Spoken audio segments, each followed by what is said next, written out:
बहुत बहुत धन्यवाद संचालक महोदय। सबसे पहले पुरखों को नमन और दुलाबावसी की इस धरती दुड़ेर की इस महानगरी में कानूवाड़ा गांव के और आसपास तमाम गांव के मेरे भाइयों वडीलों माता और बहनों का हमारी तरफ से भी बहुत बहुत आपका स्वागत, अभिनंदन और कोटिशः जोहार।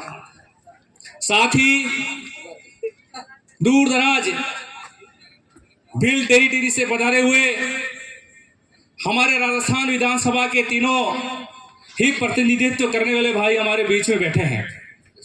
रोहत कांति भाई आदिवासी भाई अनुतोष जी और तमाम मेरे भाई, मैं ज्यादा औपचारिकता में नहीं जाकर एक बार पुनः आप सभी भाई बहनों का बहुत बहुत अभिनंदन।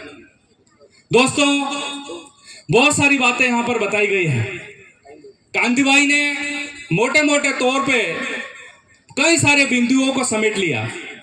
भाई मांगीलाल जी प्रतापगढ़ से पधारे, आपने बहुत ही शानदार बात यहाँ पर बताई है। मैं इस पर्चे में लिखी हुई 4 बातों पे आपका ध्यान आकर्षण करना चाहूंगा। 3S फैक्टर, शिक्षा, स्वास्थ्य और संस्कृति। इसके बाद 2 बिंदु और हैं। चौथा है जैव विविधता और 5वां है इतिहास। इन 5 बिंदुओं को समेटकर इस पर्चे में लिखा गया है, जैसा मैंने इस पर्चे का अध्ययन किया है। सबसे पहले मैं शिक्षा पे बात करूंगा। दोस्तों, आज हम जो बोल पा रहे हैं, आप सुन पा रहे हो, और हमारे 3-4 भाई हमारे बीच में बैठे हैं जो विधानसभा में दहाड़ रहे हैं। राजकुमार जी रोध जो अपने बीच में नहीं है, लेकिन पूरे देश की आवाज बनकर दिल्ली के अंदर दहाड़ रहे हैं। तो ये कहीं न कहीं इस शिक्षा की वजह से है मेरे दोस्तों। इस शिक्षा की वजह से हम बोल पा रहे हैं, हमारी आवाज दिल्ली और जयपुर तक गूंज रही है। इसलिए मैं निवेदन करना चाहूंगा, क्योंकि हम शिक्षा से जुड़े हुए हैं, हम पेशे से शिक्षक हैं, तो मैं निवेदन करना चाहूंगा मेरे सभी माताओं बहनों को, मेरे भाइयों को, कि अपने बच्चों को अच्छे से अच्छा, बढ़िया अच्छी तरह से उनको पढ़ाएं, रोज स्कूल भेजें और घर पे भी पढ़ाएं। मेरे विद्वान साथियों से मैं निवेदन करना चाहूंगा कि आपके बच्चे, आपके समाज के बच्चे, पूरा दारोमदार आपके ऊपर है। जब भी वो स्कूल से लौट कर आए तो आप उनको 1-2 घंटे जरूर पढ़ाएं। बहुत सारे भाइयों ने यह नवाचार किया है, मेरे पास बहुत सारे उदाहरण हैं। कई भाइयों ने लाइब्रेरी खोली। मेरी खुद की हाईटेक लाइब्रेरी है, 100 बच्चे पढ़ते हैं। सभी बच्चों को शानदार फैसिलिटी मैंने प्रोवाइड कराई है, कम से कम चार्ज में, और उस लाइब्रेरी के अंदर गरीब से गरीब बच्चा निःशुल्क भी पढ़ रहा है। तो इसी प्रकार से आप भी एक बेहतर शिक्षा के लिए बहुत बढ़िया वातावरण बना सकते हो। मेरे गांव में अभी एक बच्ची नीट डॉक्टर के सिलेक्शन हुआ है, एक बच्चा भी RS बनने जा रहा है। तो ये सब कहीं न कहीं आप जैसे भाइयों की देन है दोस्तों। तो हम सब मिलकर के शिक्षा पे बेहतर काम करेंगे तो बहुत बढ़िया रहेगा। ये तो रही अपनी जिम्मेदारी। अब हमारे बीच में भाई प्रतिनिधि बैठे हुए, तीनों हमारे लाडले MLA साहब, सांसद जी। मैं इस मंच से सबसे पहले तो भाई हमारे जो जनजाति मंत्री हैं आदरणीय बाबूलाल जी खराड़ी साहब को संबोधित करते हुए मैं ये कहना चाहूंगा कि आपका TAD में अभी 1500 करोड़ रुपया आया हुआ है। आप अगर 1-1 करोड़ एक ब्लॉक में भी दोगे तो 5 से 6 जिलों के कम से कम 20 से ज्यादा ब्लॉक नहीं है। 1-1 करोड़ भी आप बच्चों के एजुकेशन के लिए देते हो।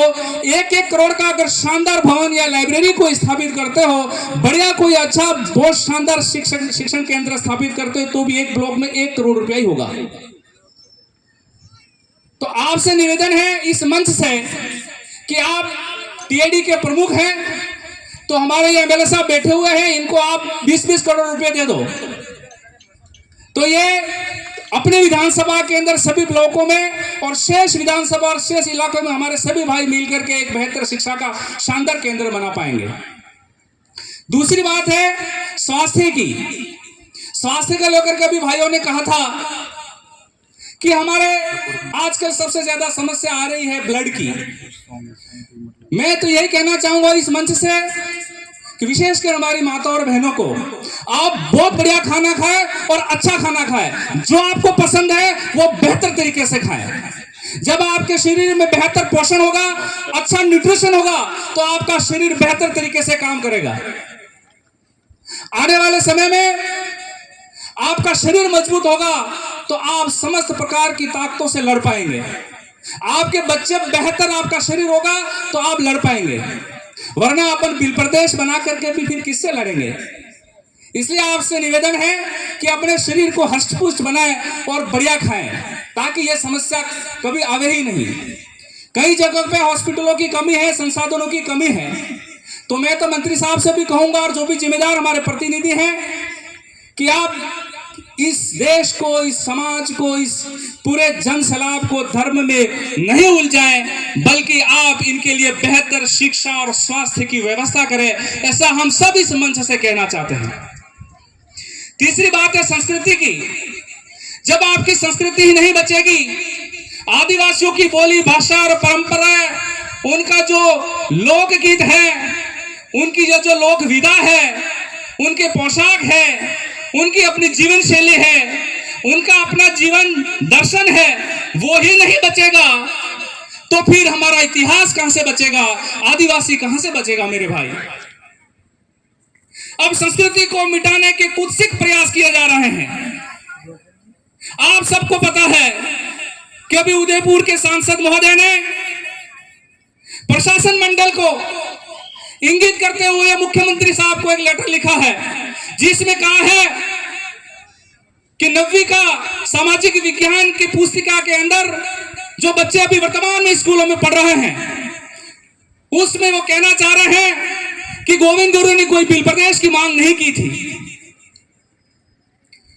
मतलब कितनी विडंबना है, चिंताजनक विषय है, दुख भी है कि आप इतने पढ़े लिखे हैं, आप एक ऐसे प्रशासनिक सेवा पद से आए हुए हैं और आपके कर कमलों द्वारा ऐसा किया जा रहा है, जो न केवल आदिवासी समाज बल्कि इस क्षेत्र में रह रहे तमाम अनुयायियों की आपने चोट करी है, उनकी भावनाओं को आहत किया है और पूरे बिल प्रदेश को और बिल समाज को आपने ललकारा है।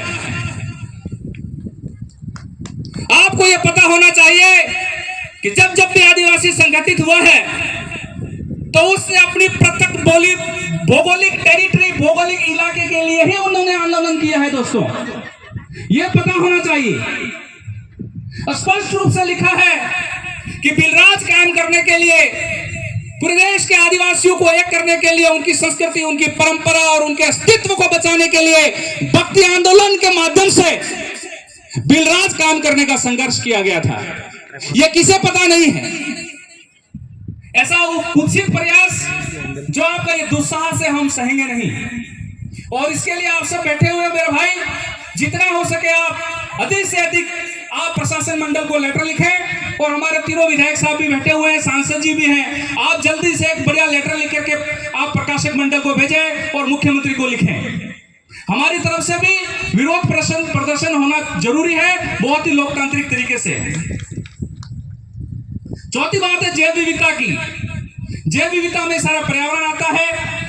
आदिवासी सदियों से इस प्रकृति के बीच में जीता आया है और आदिवासी इस प्रकृति को बचाने का पूरा काम कर रहा है। तो आप सब भाइयों से निवेदन है, खैर चूंकि मेरी चिट्ठी आ गई है इसलिए मैं ज्यादा आपका समय खराब नहीं करूंगा, बच्चियां भी वेट कर रही है, अपना कला का प्रदर्शन करना है। तो मैं तो यही निवेदन करूंगा कि धीरे धीरे हमारे प्रतिनिधि भी जयपुर और दिल्ली जा रहे हैं और अधिक से अधिक संख्या में आप और ऐसे होनहार हमारे प्रतिनिधियों को, पढ़े लिखे लोगों को आप दिल्ली और जयपुर भेजें, ताकि वो अधिक से अधिक आपकी आवाज उठा सके और ये बिल प्रदेश कायम हो सके। ऐसा मैं आप सबसे उम्मीद करता हूं।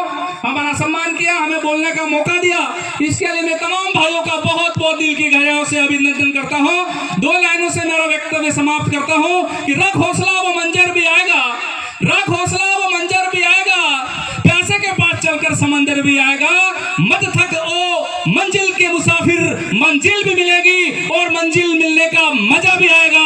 बहुत बहुत धन्यवाद, आभार, जोहार, आप सभी की जय।